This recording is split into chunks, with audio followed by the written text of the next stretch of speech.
ஆச்சி கொழுக்கட்டை மாவு வந்தாச்சு. ஆச்சி கொழுக்கட்டை மாவிற்கு கொழுக்கட்டை அச்சை கேட்டு வாங்குங்கள். எடப்பாடி பழனிசாமியுடன் கூட்டு சேருவதற்காக பாரதிய ஜனதா கட்சி அண்ணாமலை அவர்களை கை கழுவியதை போல கடைசி நேரத்தில் உங்களை கை கழுவ மாட்டார்கள் என்பது என்ன நிச்சயம் என்று அவரிடம் கேட்டிருக்கிறார். அதுதான் அந்த சுயமரியாதை சீண்டி விட்டார்கள் என்று அவர் பார்க்கிறார். நேரம் கிடைக்காதது மட்டுமல்ல, பட்ட காயத்தின் மீது உப்பை கொட்டுவதை போல தினகரன் கூட்டணியில் இடம்பெறுவார். திரு ஓபிஎஸ் அதிமுகவுக்குள் கொண்டு வரப்படுவார். அவரை காத்திருக்க சொல்லுங்கள் என்று சொன்னார். திரு ஓபிஎஸ் அவர்கள் திரு விஜய் அவர்கள் ஏற்றுக்கொண்டு அவரோடு போய் சேருவாரானால் அதிமுகவுக்குள் இருந்தும் சில பிரபலங்கள் அந்த இடத்தை நோக்கி நகரக்கூடும். திராவிட முன்னேற்ற கழகத்தை கொண்டுதான் திரு எடப்பாடி பழனிசாமி அவர்களுக்கு அவர் பாடம் போட்ட வேண்டும் என்ற அவசியம் இல்லை. உங்களுடைய அரசியல் சரிவுக்கு வித்திட்டுவிடும். நிரந்தர எதிரிகளும் இல்லை, நிரந்தர நண்பர்களும் இல்லை என்று சொல்லுவதை விட விவஸ்தை இல்லை.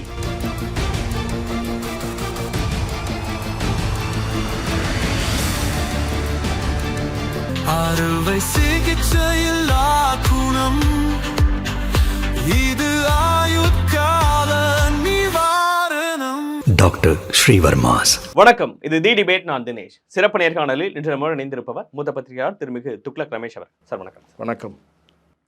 நேற்று மிக முக்கியமான ஒரு சந்திப்பு. முன்னாள் முதலமைச்சர் ஓ பன்னீர்செல்வம் அவர்கள் காலையில் நடைபயிற்சி அப்போ ஸ்டாலின் அவர்களை எதேச்சியாக சந்திக்கிறாரு. ஈவினிங் பிளான் பண்ணி உடல்நலம் விசாரிக்கிறதுக்காக சந்திக்கிறாங்க. 2 சந்திப்புகள். அதே நேரத்தில் தேசிய ஜனநாயக கூட்டணியிலிருந்து ஓ பன்னீர்செல்வம் தரப்பு நாங்கள் விலகுகிறோம் அப்படிங்கிறதையும் பண்ருட்டி ராமச்சந்திரன் அவர்கள் அவங்களுடைய ஆலோசகர் அவரும் செய்தியாளர் சந்திப்பு வச்சு அறிவிச்சிருக்கிறாங்க.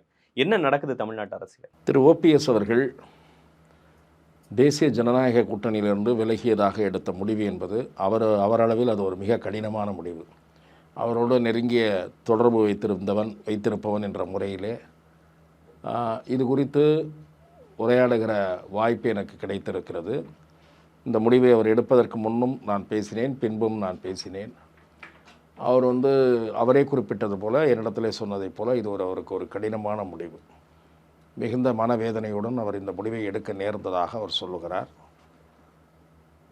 மத்திய உள்துறை அமைச்சர் திரு அமித்ஷா அவர்கள் வருகை தந்தபோது திரு ஓபிஎஸ் குறித்து அவரிடம் கேள்வி எழுப்பப்பட்ட போது அதிமுக இன்னொரு கட்சியினுடைய உள்விவகாரத்தில் நாங்கள் தலையிடவில்லை என்று அவர் கூறிய கருத்து என்பது முதலில் அவருக்கு அதிருப்தியை, மனவேதனையை தோற்றுவித்தது. அதன் பிறகு அவரை சந்திக்க மேற்கொண்ட முயற்சியும் அவருக்கு கை கொடுக்கவில்லை.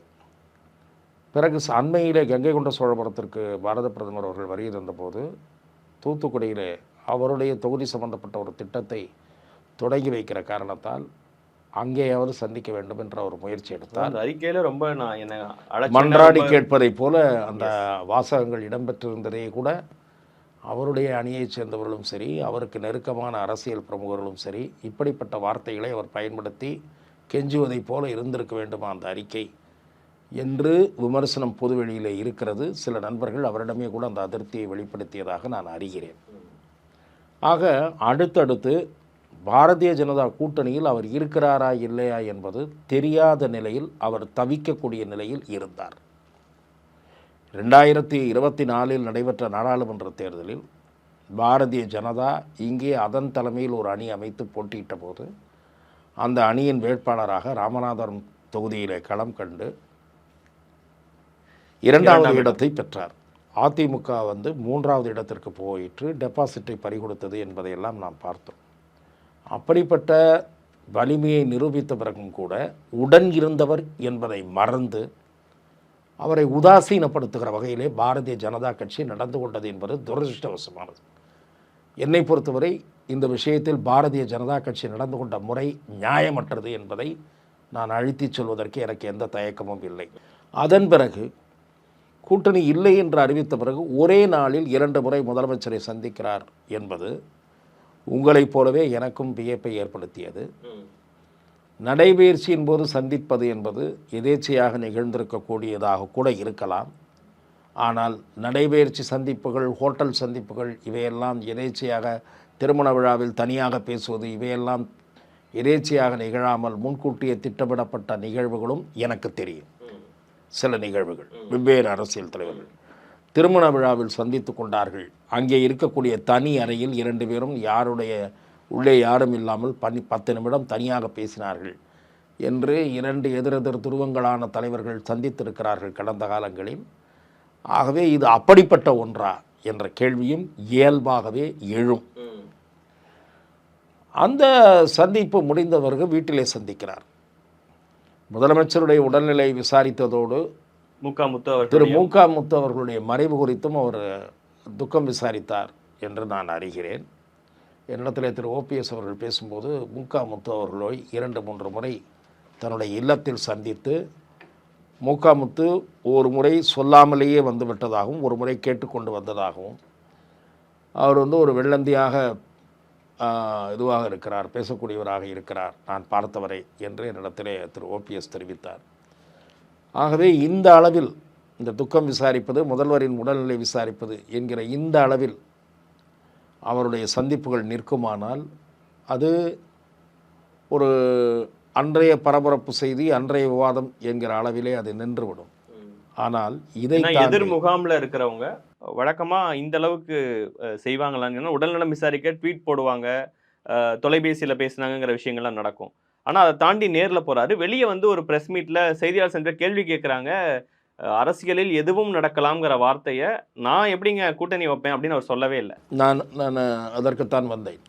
நீங்கள் ட்வீட் போடலாம், ஃபோனில் பேசியிருக்கலாம் என்கிறீர்கள். நான் நேரில் போனதில் தவறு காண நான் தவறுன்னு சொல்ல ஏன் சொல்லுகிறேன் என்றால், மரியாதைக்குரிய திரு ஓ பன்னீர்செல்வத்தினுடைய துணைவியார் அவர்கள் மறைந்தபோது மருத்துவமனைக்கு காலை 7 மணிக்கு வந்தவர் இன்றைய முதலமைச்சர் திரு மு.க. ஸ்டாலின் என்பதை நான் நன்றாக அறிந்தவன்.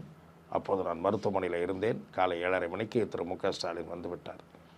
ஆகவே ஒரு சுகதுக்கங்களில் முதலாளாக பங்கெடுத்துக் கொள்வது என்பது அரசியலில், தமிழக அரசியலில் இடையிலே சில ஆண்டுகள் இல்லாத இருந்த பண்பாடு அது உருவாகி இருப்பதை நாம் வரவேற்க வேண்டும். நீங்கள் கூறியதைப் போல அவர் அந்த கேள்விக்கு அளித்த பதில் என்னை திகைப்பில் ஆழ்த்தியது. அரசியலில் நிரந்தர எதிரிகளும் இல்லை, நிரந்தர நண்பர்களும் இல்லை என்று கூறப்படுகிற அந்த வசனம் இருக்கிறது அல்லவா என்கிற ஒரு புகழ்பெற்ற வசனம், அதையே நான் விமர்சிப்பவன். நிரந்தர எதிரிகளும் இல்லை, நிரந்தர நண்பர்களும் இல்லை என்று சொல்லுவதை விட விவஸ்தை இல்லை என்று சொல்லிவிடலாம். சுருக்கமாக அரசியலில் விவஸ்தை கிடையாது. அதாவது நேற்று என்ன பேசினோம், இன்று என்ன நிலை எடுக்கிறோம் என்று தெரியாதவர்கள் அதை நியாயப்படுத்துவதற்கு இப்படி சொல்லுவதற்கு பதிலாக கவுண்டமணி அரசியலில் இதெல்லாம் சகஜமப்பா என்று சொன்னதை போல அரசியலில் விவஸ்தையெல்லாம் கிடையாதப்பா என்று மாற்றிவிட்டால் நாம் என்ன வேண்டுமானாலும் பேசலாம். எந்த புள்ளியிலிருந்து திராவிட முன்னேற்றக் கழகத்திலிருந்து வைகோ பிரிந்தாரோ அதே புள்ளிக்கு கொண்டு தன்னுடைய சொந்த கட்சியை இன்றைக்கு நிறுத்தி இருக்கிறார். இது அரசியலில் ஏற்பட்டிருக்கிற ஒரு அவலம் என்று நான் பார்க்கிறேன்.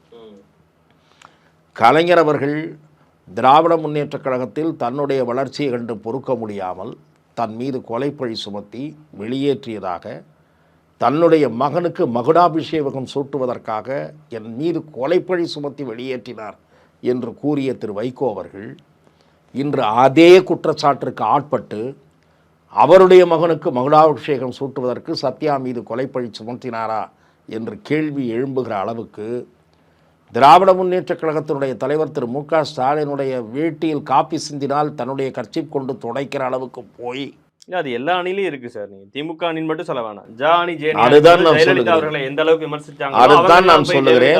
இல்ல ஜெயலலிதா அவர்கள் விமர்சித்தவர்கள் போய் சேர்ந்ததை அப்படி சொல்ல முடியாது.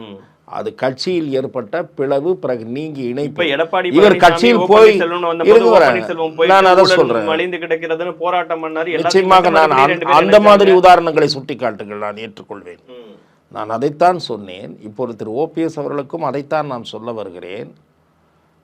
அரசியலில் நிரந்தர எதிரியும் கிடையாது, நிரந்தர நண்பனும் கிடையாது என்று சொல்லாதீர்கள். அரசியலில் விவஸ்தை பார்க்க முடியாது என்று சொல்லுங்கள், புரிந்து கொள்கிறோம்.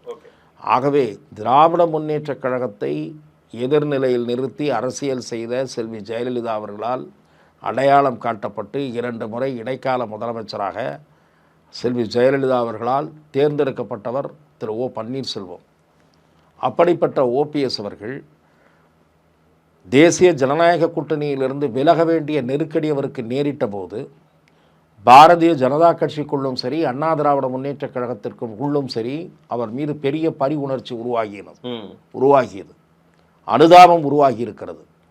இவரை இழந்திருக்கக்கூடாது என்று பாரதிய ஜனதா கட்சியைச் சேர்ந்த சிலரும், அதே போல் அண்ணா திராவிட முன்னேற்ற கழகத்தைச் சேர்ந்த சிலரும் பொறுமையாக இருந்திருக்கலாம் என்று என்னிடத்தில் இரவு நேரத்தில் தொலைபேசியில் அழைத்து பொறுமையாக இருக்கச் சொல்லுங்கள் என்று முதல் நாள் தெரிவித்த முன்னாள் அமைச்சர்கள் 2 பேர் உண்டு. தயவு செய்து நாளை ஏதாவது ஆமாம், நாளை எந்த முடிவும் அவர் எடுத்துவிட வேண்டாம், பொறுமையாக இருக்க சொல்லுங்கள். அவர் இந்த கூட்டணியில் இடம்பெறுவார், தினகரன் கூட்டணியில் இடம்பெறுவார். திரு ஓபிஎஸ் அதிமுகவுக்குள் கொண்டு வரப்படுவார், அவரை காத்திருக்க சொல்லுங்கள் என்று சொன்னார்கள். அவர் காத்திருக்க வேண்டும் என்பதுதான் அவருடைய அணியிலும் அவருக்கு 1-2 முக்கிய நிர்வாகிகள் கூறிய அறிவுரையாக இருந்தது. நேற்று பிரஸ் மீட்ல சொல்ற அந்த ஒரு வார்த்தை முக்கியம் இல்லை, சுயமரியாதை முக்கியம் எனக்கு. அதுதான், அந்த சுயமரியாதையை சீண்டி விட்டார்கள் என்று அவர் பார்க்கிறார். நேரம் கிடைக்காதது மட்டுமல்ல, பட்ட காயத்தின் மீது உப்பை கொட்டுவதைப் போல திரு நயினார் நாகேந்திரன் அவர்கள் காயம் கீறி ரணமாக ரத்தம் ஒழுகுகிற போது அதற்கு மருந்து பூசுவதை விட அதை மேலும் வலியை அதிகமாக்குவதைப் போல நேரம் கிடைக்காத அதிருப்தியில் இருந்த திரு ஓபிஎஸ் அவர்கள் மனவேதனையோடு இருந்த நேரத்தில் திரு நயினார் நாகேந்திரன் அவர்கள் ஒரு பேட்டியில் என்னிடத்தில் சொல்லியிருந்தால் நேரம் வாங்கி கொடுத்திருப்பேன் என்று பேசியது என்பது பொறுப்பற்றத்தனம். இதில் என்ன சார் பொறுப்பு இல்லை? என்கிட்ட சொல்லியிருந்தா பேச வச்சிருப்பேன், டைம் வாங்கி கொடுத்திருப்பேங்கிறது ஓபிஎஸ் மேல இருக்கக்கூடிய ஒரு அக்கறையில. ஒரு முன்னாள் முதலமைச்சராக இருந்தவரை பற்றி நீங்கள் பொதுவெளியில் இப்படி ஒரு விமர்சனம் வைப்பீர்களா? நான் சொல்லக்கூடாது என்று கருதுகிறேன். எனக்கு கிடைத்த தகவல், திரு ஓபிஎஸ் அவர்கள் திரு நயினார் நாகேந்திரனிடம் இது பற்றி பேசுவதற்கு 2-3 முறை முயற்சித்திருக்கிறார், அவருக்கு செய்தி அனுப்பியிருக்கிறார். இதை திரு ஓபிஎஸ் அவர்கள் நாகரிகம் கருதி பொதுவெளியிலே வெளிப்படுத்தவில்லை. ஆகவே திரு நயினார் நாகேந்திரன் அவர்கள் செய்ததை நான் ஏற்றுக்கொள்ளவில்லை. ஏனென்றால் நீங்கள் பேசுவது ஒரு பொறுப்பான பதவியில் இருந்தவரை பற்றி, அவரை நீங்கள் பொதுவெளியிலே கொஞ்சம் இன்னமும் அவமானப்பட வைக்கிறீர்கள். அவர் பேசலங்கிற, அவர் அன்புல அக்கறையில பேசுற மாதிரி தானே. அப்படி நான் பார்க்கவில்லை. நீங்க என்ன சொல்லியிருந்தீங்கன்னா டைம் வாங்கி கொடுத்திருப்பேன். இல்ல, நான் அப்படி பார்க்கவில்லை. அது உங்களுடைய பார்வை. ஏனென்றால் அவருடைய நிலையிலிருந்து நீங்கள் இதை பார்க்க வேண்டும். நீங்கள் இதை வெளியிலிருந்து ஒரு அப்சர்வராக பார்க்கிறீர்கள். அவருடைய நிலையிலிருந்து பார்க்கும்போது, அந்த இடத்தில் இருந்து பார்க்கும்போதுதான் இது மேலும் தனக்கு அசிங்கம் தேடி தருவது என்று அவர் நினைக்கிறார். பிரதம அமைச்சருக்கு கடிதம் எழுதுகிறார். அந்த கடிதத்தை திரு நயினார் நாகேந்திரன் படிக்கவில்லையா? ஆக அவர் நினைத்திருந்தால் அவர் சொல்ல முடியாதா? பொது வெளியிலே அந்த கடிதம் வந்தது, அது ஏன் வந்தது என்பது தனி கதை, தனி விவகாரம். அது அப்படி வந்தது சரியா என்பது அது விவாதத்துக்குரியது. ஆனால் திரு ஓபிஎஸ் அவர்களுக்கு நேரம் பெற்றுத்தர எனக்கு தெரிந்து 2-3 பேர் முயற்சி எடுத்தார்கள். அந்த முயற்சிகள் கைகூடவில்லை. நாம் அங்கே அந்த விவாதத்திலிருந்து இடத்திலிருந்து பார்த்தா அவர் போனா போகட்டுங்கிற இடத்துக்கு வந்துட்டாங்களா? அவருக்கு அப்படி அல்ல, அலட்சியமாக கருதி விட்டார்கள். திரு ஓபிஎஸ் எப்போது வேண்டுமானாலும் நாம் சொன்னால் கேட்டுக்கொள்வார், அவர் காத்திருப்பார், அவரை நாம் கடைசி நேரத்தில் பேசிக்கொள்ளலாம், டீல் செய்து கொள்ளலாம் என்று நினைத்தார்கள். ஆனால் திரு ஓபிஎஸ்ஐ சேர்ந்தவர்கள் என்ன சொல்லி இருக்கிறார்கள் என்றால், எடப்பாடி பழனிசாமியுடன் கூட்டு சேர்வதற்காக பாரதிய ஜனதா கட்சி அண்ணாமலை அவர்களை கை கழுவியதை போல கடைசி நேரத்தில் உங்களை கை கழுவ மாட்டார்கள் என்பது என்ன நிச்சயம் என்று அவரிடம் கேட்டிருக்கிறார். நியாயமான கேள்வி தானே அது. அந்த கேள்வி அவரை சிந்திக்க தூண்டி இருக்கலாம். நான் கேள்விப்படுவது இவை தூண்டி இருக்கலாம். இப்போது நாம் அந்த நீங்கள் கேட்ட கேள்வியிலிருந்து சற்று தள்ளி வேறு இடத்திற்கு வந்திருக்கிறோம். திராவிட முன்னேற்ற கழகத்துடன் அவர் கூட்டு சேர வாய்ப்பு இருக்கிறதா அல்லது இணைய வாய்ப்பு இருக்கிறதா என்கிற விவாதம், சர்ச்சை உருவாகி இருப்பது என்பதே திரு ஓ பன்னீர்செல்வம் அவர்களுடைய அரசியலுக்கு பின்னடைவை ஏற்படுத்தக்கூடிய சர்ச்சை என்று நான் பார்க்கிறேன். ஏனென்றால் திரு ஓ பன்னீர்செல்வம் என்பவர் தமிழக அரசியலில் கவனம் பெற்றது செல்வி ஜெயலலிதா அவர்களுடைய அமைச்சரவையில் இடம் பெற்றதன் மூலம் அவர் கவனம் பெறவில்லை. செல்வி ஜெயலலிதா அவர்கள் பதவி விலக நேர்ந்த 2 தருணங்களில் அவர் முதலமைச்சர் பதவியை வகிப்பதற்கு தேர்ந்தெடுத்தவர் திரு ஓ பன்னீர்செல்வம். 2 முறையும், ஒரு முறை அவரிடம் கொடுத்துவிட்டு இன்னொரு முறை இன்னொருவரை ட்ரை பண்ணவில்லை. 2 முறையும் தனது நம்பிக்கைக்குரியவராக கருதி அவர் தேர்ந்தெடுத்தவர் திரு ஓ பன்னீர்செல்வம் என்கிற வகையில் தமிழக அரசியலில் பெருவாரியான மக்களுடைய கவனத்தை அவர் ஈர்த்தார். இவர் யார், இந்த மனிதர் யார், 2 முறை தேர்ந்தெடுக்கிறார் என்று. அதன் பிறகு செல்வி ஜெயலலிதா அவரை புகழ்ந்து பேசிய வீடியோ ஒன்று வைரலாக இருக்கிறது.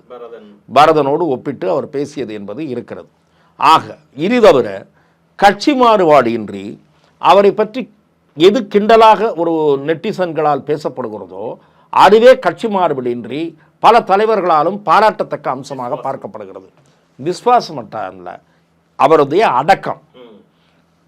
பணிவு பன்னீர்செல்வம் என்று ஸ்க்ரோலிங்கிலே அவரை கிண்டல் செய்வார்கள். எப்படி பணிவாக இருப்பது, எந்த அளவுக்கு குனிந்து வணங்குவது என்று கிண்டல் செய்தாலும் கூட அது அவருடைய அமைதியான மனிதர், ஒரு பண்பாளர் என்கிற பெயரை பிற கட்சி தலைவர்களிடம் அவருக்கு ஏற்படுத்தியது.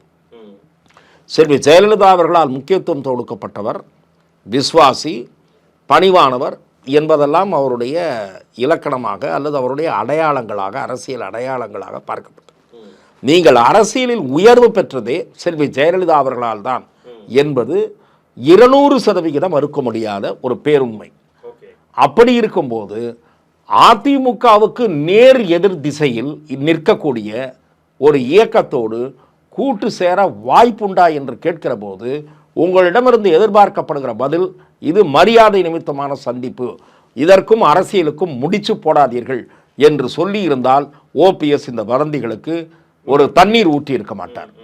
இப்போது தேவையற்ற சர்ச்சைகளுக்கு அவரே விதை தூவி இருக்கிறார் என்று நான் பார்க்கிறேன். இவ்வளவு பெரிய அனுபவஸ்தர் அந்த மாதிரி வார்த்தையை சொல்றதுக்கு பின்னாடி ஒரு அரசியல் கணக்குகள் இருக்கும்ல, இருக்கும் என்று உங்களை போன்ற அரசியல் விமர்சகர்கள், நான் பார்க்கிற தொலைக்காட்சியிலே நான் மதிக்கிற ஓரிரு பத்திரிகையாளர்கள் இன்றைக்கு ஓபிஎஸ்க்கு டிஎம்கேவும் ஒரு ஆப்ஷனா என்று கேட்கிற அளவுக்கு போயிருப்பது. ஏன்னா துரோகம் இல்லை நம்மளை கட்சியில் சேர்த்துக்க மாட்டாங்கிற கோவம் இருக்கக்கூடிய எடப்பாடி பழனிசாமி அவர்களை வீழ்த்தணும்னா இந்த பக்கத்தில் கூட நம்ம சப்போர்ட் பண்ணலாங்கிற இடம்லாம் அவர் எடுக்கிறதுக்கு வாய்ப்புகள் இருக்குல்ல. திராவிட முன்னேற்ற கழகத்தை கொண்டுதான் திரு எடப்பாடி பழனிசாமி அவர்களுக்கு அவர் பாடம் போட்ட வேண்டும் என்ற அவசியம் இல்லை. உங்களோட பார்வையில் அது இன்றைக்கு களத்திலே வலிமையான சக்தியாக உருவெடுத்து வருகிற நடிகர் விஜய் தலைமையிலான தமிழக வெற்றி கழகம் என்கிற ஒரு கருவி இருக்கிறது. அந்த கருவியை கொண்டும் அதிமுகவுக்கு அவர் பாடம் போட்ட முடியும். அதுதான் சரியான முடிவாக இருக்கும் என்பது என்னுடைய பார்வை. எந்த ஆங்கிள்? அது ஓ பன்னீர்செல்வம் அவர்களோடு இணைந்து பயணிக்கிற பலருடைய பார்வையும் அதுதான். நான் அறிந்தவரை திரு ஓ பன்னீர்செல்வம் தரப்பிலே இருக்கக்கூடியவர்கள் தங்களுடைய அடுத்த ஆப்ஷனாக பார்ப்பது தாவேகா தான். அவர்கள் நிச்சயமாக புது கட்சி ஓபிஎஸ் அவர்களுடைய அனுபவத்தோட கம்பேர் பண்ணும்போது அவர் எப்படி இவங்களோட இணைவாங்கிற பார்வையெல்லாம் அந்த பக்கமும் வைக்க முடியும். இன்றைக்கு நீங்கள் ஏற்றுக்கொண்டாலும் ஏற்றுக்கொள்ளாவிட்டாலும் தமிழக வெற்றி கழகம் என்பது ஓபிஎஸ் அணியை விட வலிமையான சக்தி. அதை நாம் மறுக்க முடியாது. திரு ஓபிஎஸ் அணி என்பது அவர் ஒருவர் மட்டுமே போட்டியிட்டு டெபாசிட்டை தக்க வைத்துக் கொண்டு வலிமையான வேட்பாளராக தன்னை வெளிப்படுத்தி வெற்றி பெறாவிட்டாலும் அதிமுகவை தோல்வி செய்தவர் என்பதுதான். பல இடங்களில் போட்டியிட்டு 4%, 5% வாக்கு வாங்கிய அணி அல்ல. ஏனென்றால் அதற்கான வாய்ப்பு அவர்களுக்கு இன்னும் உருவாகவில்லை. அப்படி இருக்கும்போது அதிமுகவினுடைய பிரதான அரசியல் எதிரியாக பார்க்கப்படுகிற திராவிட முன்னேற்ற கழகத்தோடு நீங்கள் கரம் கோர்க்கக்கூடிய வாய்ப்பு இருக்கிறது என்கிற ஒரு பேச்சு எழுவதே என்பது உங்களுடைய அரசியல் சரிவுக்கு வித்திட்டுவிடும். அப்படித்தான் நான் பார்க்கிறேன். இன்னும் என்ன சரிவு இருக்குன்னு ஒரு கேள்வியும் வந்துடும். ஏன்னா அவர் கையில இருந்து இல்ல, என்ன சரிவு, இன்னும் என்ன பாக்கி இருக்கிறது என்றால், ஓபிஎஸ் என்பவர் அரசியலில் நல்ல மனிதர், ஒரு டீசன்ட் பாலிட்டிஷியன். நான் சொல்வது decent politician. I am not going to details of certain allegations against him. There are allegations against every one ADMK minister, several DMK ministers. That is different thing. நான் ஒரு பாலிட்டிஷியனாக, ஒரு டீசன்ட் பாலிட்டிஷியன் புரிஞ்சுக்க முடியுதா என்கிற ஒரு இது இருக்கிறது. சந்தர்ப்பவாத அரசியல்வாதி என்கிற பெயர் வராதா என்று நான் கேட்கிறேன். திமுகவிடம் சேர்ந்தால் சந்தர்ப்பவாதி ஒன்றும் கடுமையாக விமர்சிப்பார்கள். அதிமுகவுக்கு துரோகம் இழைத்தவர், திமுகவோடு தொடர்பில் இருந்தவர் என்று இப்போது கதை கட்டுகிறார்கள். அவர்களோடு நேருக்கு நேராக பார்த்து சிரிச்சாருன்னா சசிகலா அவர்கள் ஒரு காலத்தில் சொன்னார்கள். ஆனால் அந்த விமர்சனத்தை நான் நிராகரிக்கிறேன். அவர் சேர்ந்தால்தான் அந்த குற்றச்சாட்டுக்கு இனிமேல் ஆளாவார். ஆனால் இதுவரை அப்படி இருந்தாரா என்றால் நான் அதை ஏற்க தயாராக இல்லை. கலைஞரை பற்றி பேச வேண்டும் என்கிற போது இவரை பேச சொல்லுகிறார்கள். ஒரு சபையிலே நாகரிகம் இருக்கிறது, அதிலே புகழ்ந்து பேசுகிறார். திமுகவோடு தொடர்பில் இருந்தார் என்பது அபத்தமான வாதம். அப்படி பார்த்தால் நான் நேற்றைய தினம் கூட ஒரு நேரலையிலே சொன்னேன், தொலைக்காட்சியிலே, திராவிட முன்னேற்ற கழகம் கடந்த தேர்தலில் அதிமுகவிலே திரு எடப்பாடி பழனிசாமி அவர் உட்பட அவர் பக்கத்தில் இருக்கிற பல பேர் மீது இன்றைய முதலமைச்சர் ஊழல் குற்றச்சாட்டுகளை முன்வைத்தார். ஒருவர் மீதாவது கடந்த 4 ஆண்டுகளில் நடவடிக்கை உண்டா? அப்படியானால் அவர்கள் எல்லாம் திமுகவில் ரகசிய தொடர்பில் இருக்கிறார்களா என்று நான் கேட்கிறேன். எப்படி நீங்கள் பாதுகாக்கப்படுகிறீர்கள், உங்கள் சொத்துக்கள் எப்படி பாதுகாக்கப்படுகின்றன என்ற கேள்வி எழாதா? ஆகவே வழக்கு என்றால் யார் மீதும் வழக்கு வரவில்லை. இல்லை, இவர் விஜய் அவர்களோட இணைஞ்சார்னா நீங்க சொல்ற மாதிரி அது டிஎம்கே பிஜேபி எதிர்ப்பு அப்படிங்கிற ஒரு இடத்துல விஜய் பேசிக்கிட்டு இருக்காரு. ஆனா இந்த பக்கம் ஒருவேளை வாய்ப்புகள் இருக்கான்னு தெரியல, திமுக கூட இருந்தாங்கன்னா அவங்களுக்கான கண்டிப்பான அந்த 4 எம்எல்ஏக்கள் வெற்றி பெறுவதற்கான வாய்ப்புகள் அதெல்லாம் விஜயோட சேர்றதை விட அதிக வாய்ப்புகள் இருக்குல்ல. நான் திரு விஜய் அவர்களோடு திரு ஓபிஎஸ் இணைந்தாலும் அவர் வெற்றி பெறுவதற்கு 100% வாய்ப்பு இருப்பதாக நம்புகிறேன். அது மட்டுமல்ல, என்ன கால்குலேஷன், அந்த அவருக்கென்று சொந்த செல்வாக்கு இருக்கிறது. விஜய் தென்பகுதியிலேயும் சரி மேற்கு மண்டலத்திலும் சரி எனக்கு வேண்டியவர்கள் சிலர் நடத்திய கருத்து கணிப்புகளில் 20% குறையாமல் ஓட்டு வாங்குவார் என்று சொல்லுகிறார்கள். இது சுற்றுப்பயணம் போவதற்கு முன் உள்ள நிலை. சுற்றுப்பயணம் போன பிறகு அதிகரிக்கலாம். இரண்டாவது, வேறு 1-2 கட்சிகள் அவரோடு சேர்வதற்கு வாய்ப்பு இருப்பதாகவும் நான் கேள்விப்படுகிறேன். ஆகவே அதை நாம் பொறுத்து இருந்துதான் பார்க்க வேண்டும். திரு ஓபிஎஸ் அவருக்கு சொந்த முறையில் கௌரவம் அளிக்கக்கூடிய இடம், அவருக்கும் கன்வின்ஸ் செய்யக்கூடிய வாக்காளர்களை கன்வின்ஸ் செய்யக்கூடிய இடம், அதிமுக கேடர்ஸை கன்வின்ஸ் செய்யக்கூடிய இடம் எதுவென்று சொன்னால் தாவேக தான். இன்னொரு மாற்றமும் நிகழும். அது நான் என்னுடைய யூகம் அல்ல. நான் ஒரு அரசியலை தொடர்ந்து கூர்மையாக கவனித்து வருபவன் என்கிற முறையில் அல்ல, பல போரோடு பழகுகிறவன் என்ற முறையிலும் சொல்லுகிறேன். திரு ஓபிஎஸ் அவர்கள் திரு விஜய் அவர்கள் ஏற்றுக்கொண்டு அவரோடு போய் சேருவாரானால், அவருடைய அணியில் இடம்பெறுவாரானால், சிஎம் விஜயை முன்னிலைப்படுத்தி இவர் ஒரு சப்போர்ட் பண்ணுகிற நிலை வருமானால் அதிமுகவுக்குள் இருந்தும் சில பிரபலங்கள் அந்த இடத்தை நோக்கி நகரக்கூடும். நீங்கள் அந்த வாய்ப்பை நிராகரிக்க முடியாது. ஏனென்று சொன்னால் இன்றைய நிலையில் அதிமுக பாஜக கூட்டணிக்கு இன்னும் கட்சிகள் எதுவும் வரவில்லை. அவர்கள் நம்பிக்கை இழப்பார்கள். அன்வர் ராஜா திமுக பக்கம் போனார், ஓபிஎஸ் விஜய் பக்கம் போகிறார், நாமும் ஏதாவது அப்படி ஒரு முடிவு எடுக்கலாம் என்கிற சிந்தனை தோன்றக்கூடும். நீங்கள் எதையுமே நிராகரிப்பதற்கு மாநாடு அறிவிச்சிருக்கிறாரு. இந்த மாநாட்டில் அப்ப புது கட்சியெல்லாம் ஓபிஎஸ் அவர்கள் அறிவிப்பாரா? எப்படி இன்னும் அதிமுக விட்டுருவாரா? ஓபிஎஸ் அவர்கள் தனி கட்சி தொடங்குவாரா என்பது எனக்கு புரியவில்லை. அவர் எந்த நிலையை வைத்து கூட்டணியில் இணைவார், அது எந்த கட்சியாக இருந்தாலும் சரி. திமுகவோடு சேருவது அவருடைய பெருமையை சீர்குலைக்கும், அவருடைய அரசியல் வெற்றியை உறுதி செய்யலாம், அது வேறு. தாவேகாவோடு சேருவது அவருடைய அரசியல் பெருமையை சீர்குலைக்காது. அவருடைய வெற்றி எந்த அளவுக்கு என்பது நீங்கள் சொன்னது போல விவாதத்துக்குரியதாக கூட இருக்கலாம். நான் சொல்வது அதீத நம்பிக்கையாகவும் இருக்கலாம், அது மாறுபட்ட கருத்து இருக்கலாம். ஆனால் அவருக்கு அது பெட்டர் ஆப்ஷன் என்று அவர் அணியிலே இருப்பவர்களும் நினைக்கிறார்கள். என்னை ஒரு வெளியிலிருந்து பார்க்கக்கூடிய அப்சர்வராக அவருடைய நண்பராக கேட்டாலும் சரி, திமுக இன்னும் வலுவாயிடக்கூடாது அப்படிங்கிற ஒரு பார்வையிலிருந்து ஓபிஎஸ் அவர்கள் அங்கே இணைஞ்சிடக்கூடாதுன்னு நினைக்கிறீங்களா? என்ன அது? நான் அப்படி நினைக்கவில்லை. திராவிட முன்னேற்றக் கழகம் இன்றைய நிலையிலேயே வலுவான கூட்டணியை கொண்டிருக்கிறது என்று தான் நான் நினைக்கிறேன். இன்றைய தேதியில் களம் திமுகவுக்கு சாதகமாகத்தான் இருக்கிறது என்று நான் நினைக்கிறேன். ஆகவே திமுக வெற்றி பெறக்கூடாது, அதற்காக ஓபிஎஸ் போகக்கூடாது என்ற கணக்கில் நான் பேசவில்லை. ஓபிஎஸ் என்கிற தனி மனிதர் அரசியலில் ஓரளவுக்காவது அவர் மீது ஒரு பெரிய மரியாதை இருக்கிறது என்றால் அந்த மரியாதைக்கு இழுக்கு வரும் என்கிறேன் நான். என்னுடைய ஒரு அரசியல் விமர்சகராக என்னுடைய பார்வை.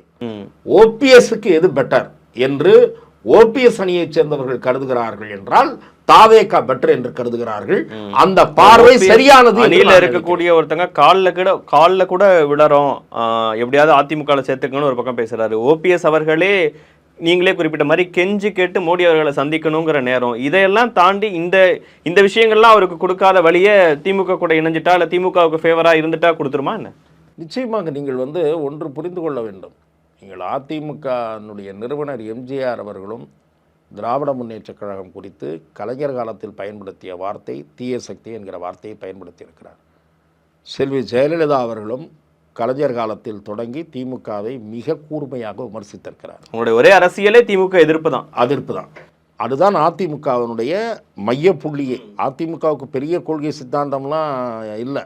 சின்ன சின்ன விஷயங்கள் ஏதாவது பண்ணியிருக்காங்கன்னா, அவங்க ஒரு 1-2 சாதனைகள் எல்லாம் குறிப்பிடத்தக்க பணிகள் பண்ணியிருக்காங்கன்னா அது செல்வி ஜெயலலிதா காலத்தில் நிகழ்ந்தது தான்.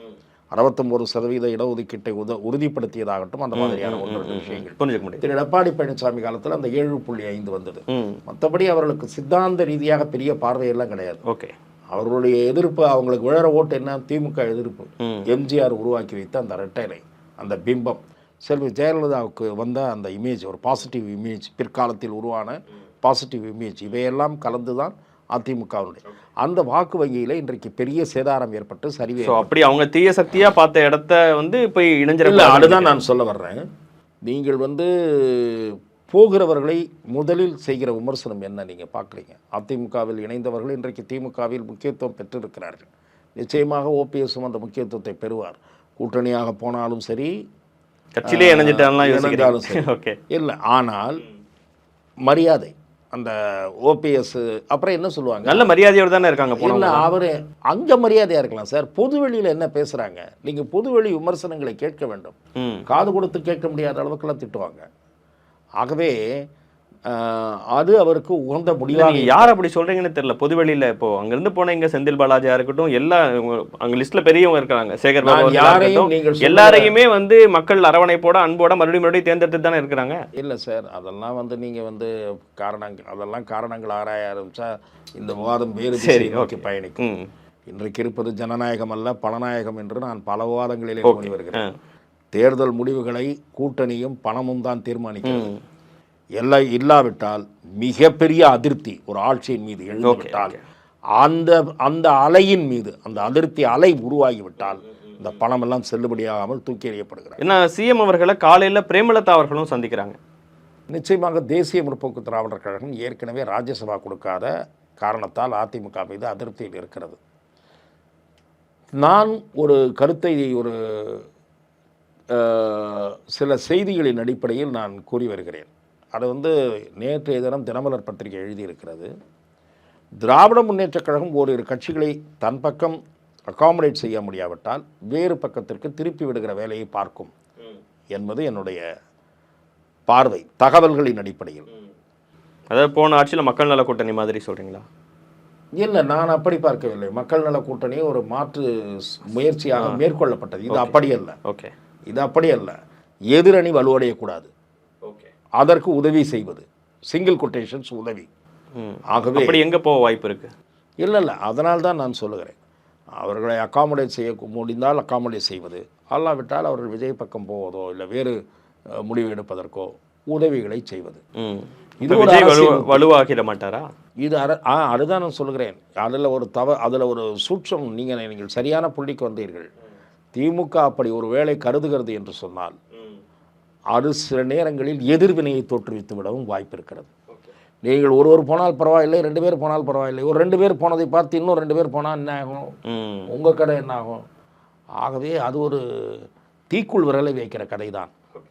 ஆகவே அந்த விஷப்பரீட்சையில் வந்து திமுக ரொம்ப ஆழத்திற்கு போகாது என்று சொன்னதுலேருந்து பிரேமலதா அவர்கள் சந்திப்புக்கு பின்னாடி என்ன நடக்க வாய்ப்பு இருக்குன்னு புரிஞ்சுக்கணும். எனக்கு தெரிந்து திருமதி பிரேமலதா அவரும் ஆப்ஷனை ஓப்பனாகத்தான் வைத்திருப்பார். எய்தர் விஜய் நான் டிஎம்கே. ஓபிஎஸ் அவர்களும் அந்த மாதிரி தானா? திரு ஓபிஎஸ் அவர்கள் டிஎம்கே வைத்துக் கொள்வதற்கு அவருடைய அணியிலே முட்டுக்கட்டை எழும். அதை மீறி தான் அவர் முடிவெடுக்க வேண்டும். அதன் காரணமாக ஏற்கனவே இருக்கக்கூடிய ஒரு அணி அது பலவீனமடையும் வாய்ப்பு இருக்கிறது. அதிலிருந்து 2 பேர் வெளியே போகலாம். தாய் கழகத்துக்கும் போகலாம், விஜய் பக்கமும் போகலாம். திரு எடப்பாடி பழனிசாமியின் தலைமையை ஏற்றே திரும்பலாம், அல்லது விஜய் பக்கமும் போகலாம். அந்த வாய்ப்பும் ஏற்படலாம். ஆகவே இந்த கூட்டணி குறித்த தெளிவு என்பது அடுத்த ஓரிரு மாதங்களில் நமக்கு கிடைப்பதற்கு வாய்ப்பு இருக்கிறது. நான் தாவேகா தரப்பில் பேசிய போது அவர்கள் பாரதிய ஜனதா திமுக எதிர்ப்பு நிலை எடுப்பவர்களை ஏற்றுக்கொள்ள தயாராக இருக்கிறார்கள் என்றாலும் கூட அவர்கள் திரு விஜய் அவர்களுடைய மாநாட்டுக்கு பிறகுதான் திரு விஜய் இது குறித்தெல்லாம் முடிவெடுப்பார் என்று சொல்லுகிறார்கள். மாநாடு கூட்டி பார்த்த பிறகுதான் முடிவெடுப்பார் என்று சொல்லுகிறார்கள். அந்த கட்சியைச் சேர்ந்த 1-2 பிரமுகர்களுக்கு ஓபிஎஸ் மீது ஒரு பரிவுணர்ச்சி இருப்பதையும் என்னால் தெரிந்து கொள்ள முடிந்தது. என்ன நடக்க போகுதுன்னு பொறுத்து வந்து பார்ப்போம் சார். இவ்வளோ நேரம் உங்கள் நேரத்தையும் கருத்தையும் பகிர்ந்து கொண்டதற்கு மிக்க நன்றி. வாய்ப்புக்கு நன்றி.